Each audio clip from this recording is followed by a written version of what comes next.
Ya, Shalom Bapak Ibu yang dikasihi oleh Tuhan Yesus Kristus. Puji Tuhan, pada saat pagi hari ini kita akan bersama-sama belajar dan merenungkan firman Tuhan tentang iri hati dan solusinya. Kalau bicara tentang iri hati, justru saya katakan justru di sini sering kita jumpai dalam kalangan atau kumpulan hamba-hamba Tuhan. Sifat seperti ini ternyata tidak lepas bukan hanya kepada jemaat, tetapi dari kalangan hamba-hamba Tuhan. Hal ini sering terjadi. Nah, kita akan bersama-sama merenungkan tentang tema iri hati dan solusinya.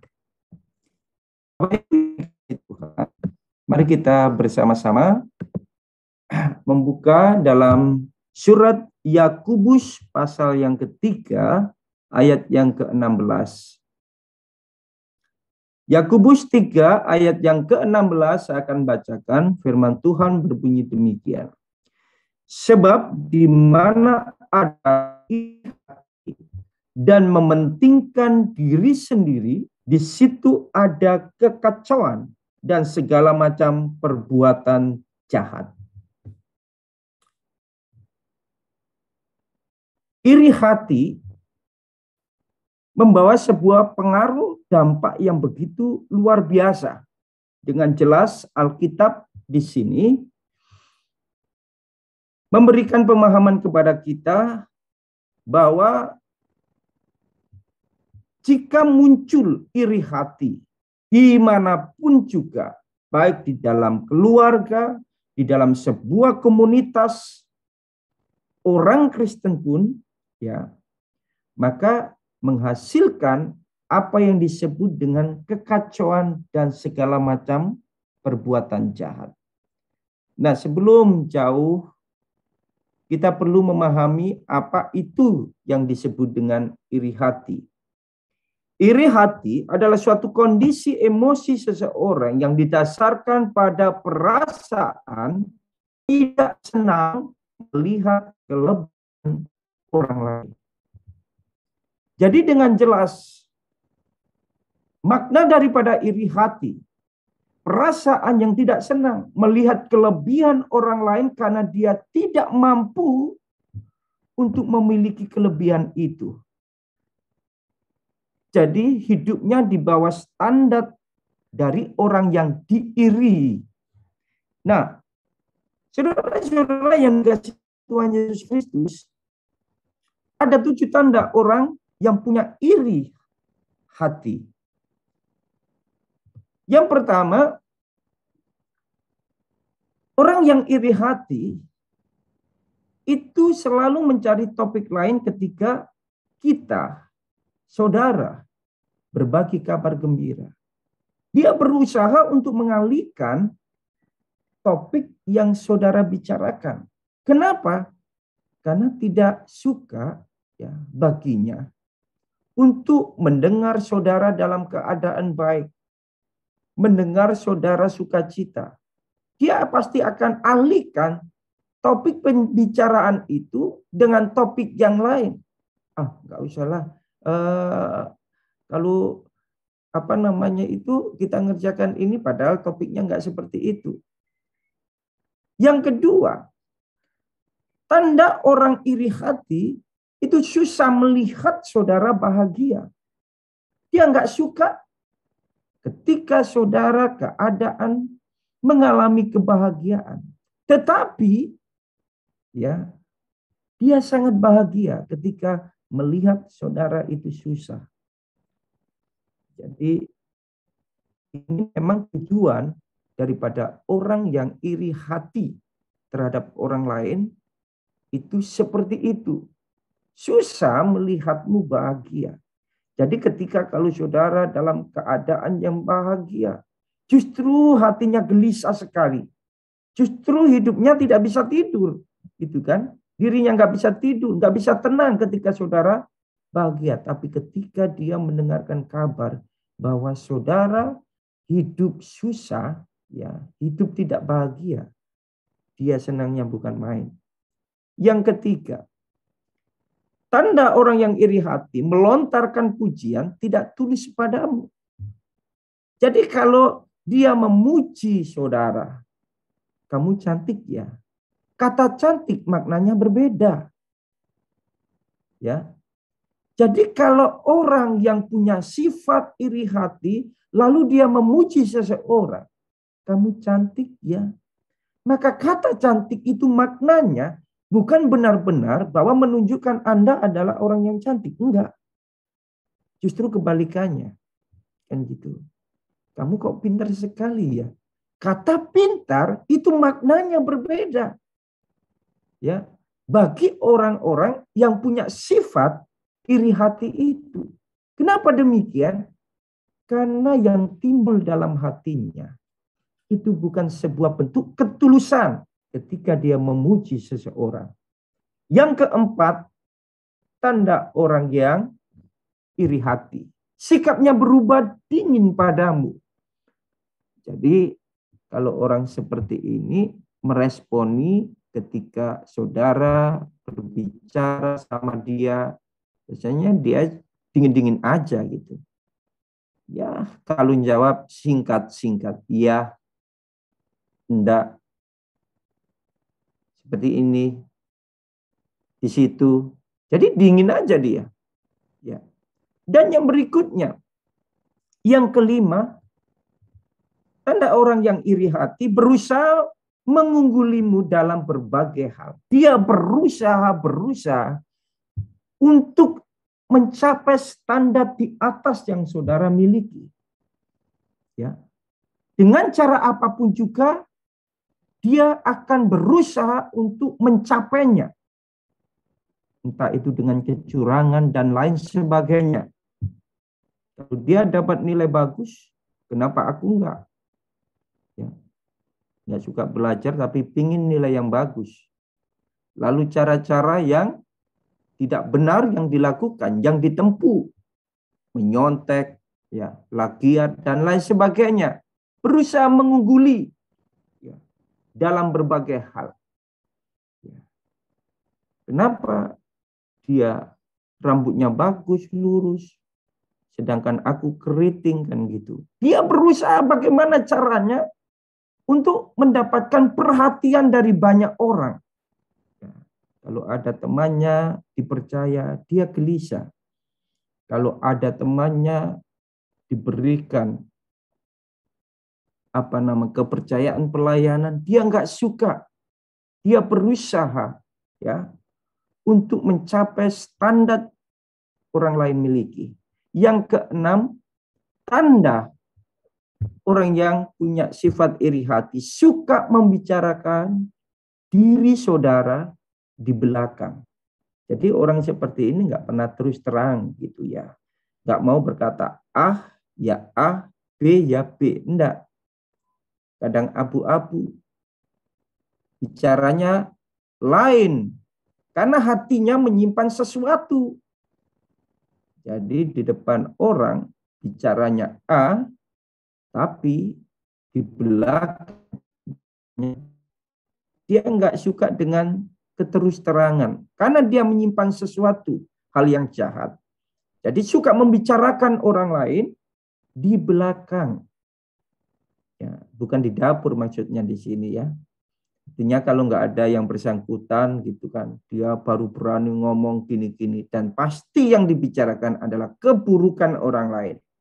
Yang ketujuh, di sini sifat orang yang iri hati menghendaki kemalangan orang lain.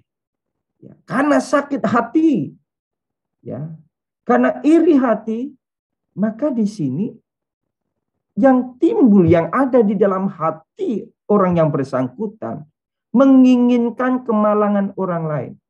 Kapan ya dia ketabrak becak kan gitu, karena sakit hati kan. Kapan ya dia kesambar petir kan gitu kan. Nah, ketika tahu orang yang bersangkutan mengalami kemalangan, dia senangnya bukan main. Nah, Saudara-saudara yang dikasih oleh Tuhan Yesus Kristus. Kita tadi sudah baca dalam Yakobus pasal yang ketiga ayat yang ke-16 tentang sifat iri hati.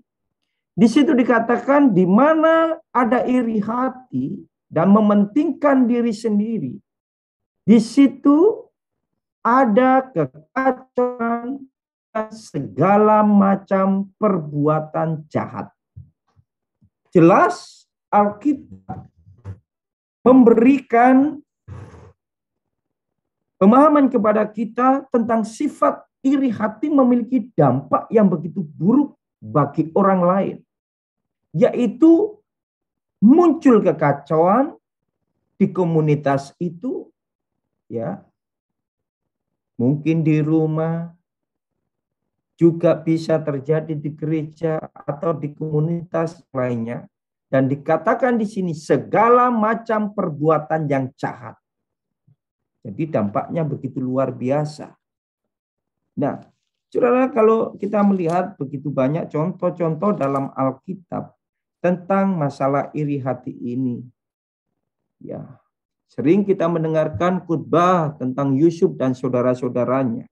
Bagaimana Yusuf diperlakukan sebagai anak emas, ya, oleh orang tua, sehingga menjadikan saudara-saudara Yusuf muncul sifat iri hati ini. Dan kalau kita membaca di situ jelas sekali dalam Kejadian itu pasal yang 37, ya. Di situ bagaimana reaksi dari orang-orang, ya, atau saudara-saudara Yusuf yang mengalami iri hati itu. Kita menginformasikan kepada kita ketika saudara-saudara Yusuf itu terjangkit dengan sifat iri hati, maka tidak berhenti di situ. Ternyata sifat iri hati melahirkan dosa yang lainnya. Di dalam Kejadian pasal yang ke-37, di situ di dalam ayat yang ke-4, ya, dikatakan bagaimana saudara-saudara Yusuf, ya, benih iri hati ini melahirkan dosa yang lain, yaitu benci. Alkitab mencatat ternyata di sini ketika dosa iri hati terus dibuai, menghasilkan dosa-dosa yang lain, dan kadar dosa itu semakin meningkat. Dikatakan kalau di dalam ayat yang keempat, di situ bencilah mereka atau saudara-saudara Yusuf kepada Yusuf. Ketika mereka benci, maka tidak berhenti di situ. Apa yang terjadi? Maka meningkat, bukan sekedar benci, tetapi lebih benci kepadanya. Ya, dikatakan dalam ayat yang ke-5 itu. Lalu ayat yang ke-8 dikatakan makin bencilah mereka kepada Yusuf. Ya. Dan di sini kejahatan itu muncul di dalam keluarga daripada Yusuf. Saudara-saudaranya ketika iri, di sini dosa begitu luar biasa yang dilahirkan oleh sifat iri hati. Jadi kalau Alkitab katakan sebab di mana ada iri hati, di situ ada kekacauan dan segala macam perbuatan jahat. Dan masih banyak contoh-contoh dalam Alkitab tentang masalah iri hati ini, Bapak Ibu. Nah, solusinya untuk mengatasi iri hati. Yang pertama, percaya bahwa rancangan Tuhan tidak pernah salah. Kenapa sih muncul iri hati? Karena dia tidak memahami bahwa rancangan Tuhan dalam hidupnya adalah sempurna. Rancangan Tuhan tidak pernah salah. Dan hal ini ketika dia pahami, maka sifat iri hati itu akan melekat di dalam diri seseorang. Tidak ada ya yang namanya Teguh itu, Teguh Santoso di Amerika, di Australia nggak ada. Teguh Santoso satu-satunya ada di Benowo kan gitu. Artinya apa? Bahwa saya spesial, saudara spesial. Artinya bahwa rancangan yang Tuhan buat dalam hidup kita menjelaskan, menunjukkan bahwa Tuhan tidak pernah salah merancang hidup kita. Jadi kenapa ada orang yang iri terhadap orang yang lain? Karena dia tidak memahami bahwa rancangan Tuhan itu sempurna dalam hidupnya. Kenapa ada orang yang berusaha untuk meninggikan hidung mereka yang minimalis? Karena dia tidak merasa puas dengan apa yang dia miliki, apa yang Tuhan percayakan, kan gitu. Sehingga hidungnya perlu dioperasi. Aku harus seperti dia, ya. Kalau dia bisa cantik, kenapa aku enggak? Ya, akhirnya bulu matanya dikasih bulu ayam kan gitu supaya cantik. Jadi ini orang seperti ini enggak percaya ya bahwa apa yang dianugerahkan Tuhan itu begitu luar biasa, sempurna. Dan yang kedua, belajar melihat ke bawah. Kalau orang itu terus melihat ke atas, dia selalu kurang, dan akhirnya timbul iri hati. Ketika ada orang yang lebih, dia merasa tersaingi, sehingga itu membuat dirinya sakit hati. Maka di sini belajarlah melihat ke bawah. Karena di bawah masih banyak orang-orang yang jauh, ya, jauh kalau dibandingkan dengan kita. Dan yang berikutnya, belajar bersyukur selalu. Karena disinilah kekayaan dari orang yang bersih hati, lalu hidup bersyukur. Sebagai kesimpulan, kanker rohani itu yang bernama iri dan dengki itu jauhkan daripada kita. Kalau bicara kanker, saudara-saudara yang dikasihi Tuhan, kalau sudah menetap di salah satu bagian tubuh manusia, itu sulit sekali untuk disembuhkan. Dia akan merusak bagian-bagian tubuh yang lainnya dan menghancurkan bagian tubuh-tubuh yang lainnya. Demikian juga ya, yang namanya iri hati adalah kanker rohani yang sangat berbahaya dalam diri kita. Maka jauhilah sifat iri hati, karena sesungguhnya hal itu dapat merusak kebaikan seseorang, seperti halnya api memakan kayu. Pelan-pelan tapi menghanguskan dan tidak berbekas. Untuk itu, mari kita bersama-sama, ya, bukan sekedar menjauhi sifat ini, tapi jangan pernah memberikan tempat sifat ini dalam diri kita. Justru dari kalangan hamba Tuhan, sifat ini tidak jarang kita temui. Artinya bahwa sifat ini sering kita dengar, ya. Bahkan kita juga pernah alami tentang sifat ini. Maka daripada itu, biarlah firman Tuhan pagi hari ini mengajar kepada kita sekalian untuk jangan pernah izinkan sifat iri hati itu tinggal di dalam diri kita. Mari kita berdoa kepada Tuhan. Bapa di surga, kami bersyukur dan berterima kasih. Kami mau beraktivitas hari ini dan firman-Mu hari ini mengajar kami supaya kami menjauhi